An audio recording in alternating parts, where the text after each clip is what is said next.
Mega family సామాజిక సేవా కార్యక్రమాలలో ఎప్పుడు ముందే ఉంటుందనే విషయం మనందరికీ తెలిసిందే. చిరంజీవి, పవన్ కళ్యాణ్, రామ్ చరణ్, బన్నీ ఇలా మెగా ఫ్యామిలీ హీరోలందరూ తన అభిమానులకు ఎప్పుడు అండగానే నిలబడుతూ ఉంటారు. తాజాగా mega power star Ram Charan మరోసారి తన సేవా దృక్పథాన్ని చాటాడు. ఆ మధ్య చరణ్ రంగస్థలం 1985 చిత్రం కోసం రాజమండ్రి వెళ్ళగా అక్కడ చెర్రీని ఎంతగానో అభిమానించే ధనుష్ ఫ్యామిలీ కలిసింది. చరణ్ ని కలిసి తమ కుమారుడి పరిస్థితి వివరించారు ధనుష్ తల్లిదండ్రులు. చిన్నారి ధనుష్ కొద్ది రోజులుగా మూత్రపిండ వ్యాధితో బాధపడుతూ ఉండగా ఆ విషయాన్ని చరణ్ కి వివరించారు.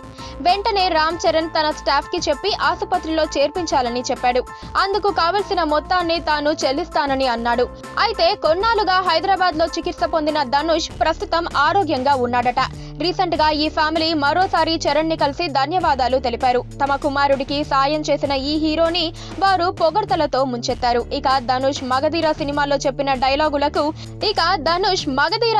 చెప్పిన డైలాగులకు చరణ్ చాలా మురిసిపోయాడు. రామ్ చరణ్ ప్రస్తుతం రాజమండ్రి ప్రాంతంలో రంగస్థలం 1985 అనే చిత్రాన్ని చేస్తున్నాడు. సుకుమార్ దర్శకత్వంలో ఈ మూవీ తెరకెక్కుతోంది.